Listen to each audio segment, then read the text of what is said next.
ពុកខ្សែលោកក្នុងដួងចិត្តកូនលោកពុកជាក្បូនសន្តោនសន្តូនគ្រួសារយកសាច់យកឈាមទៅបដូរលះបង់ដើម្បីគ្រួ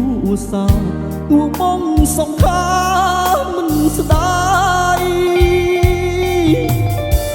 គ្រួសារក៏ធំកូនកូនក៏ច្រើនកូនខ្លាំងទំនើង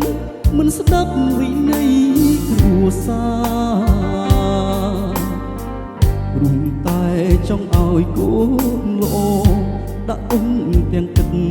នេត្រារួមពុកពិតសាពេលក្រៃ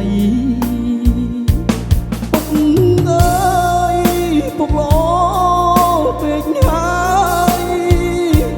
គេងមិនឡើយព្រោះតែកូនកូនដៃម្ខាងប្រឹងជ្រងសេដ្ឋកិច្ចដៃម្ខាងទុកធ្វើជាខ្នើយ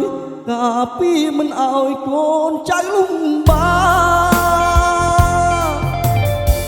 ករឹតដឹងរត់យល់កូនឈួរទឹកភ្នែកអាណិតពុកពេកគុណរេច្រើនឆ្នាំមកហើយកូនខ្លាក់ពុំដឹងតែ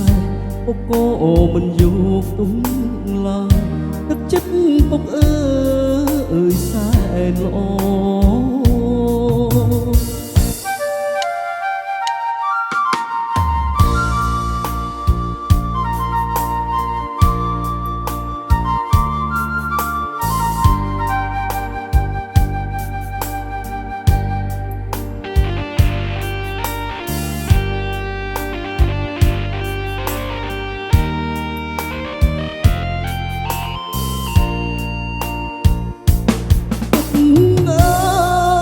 ពុកលោ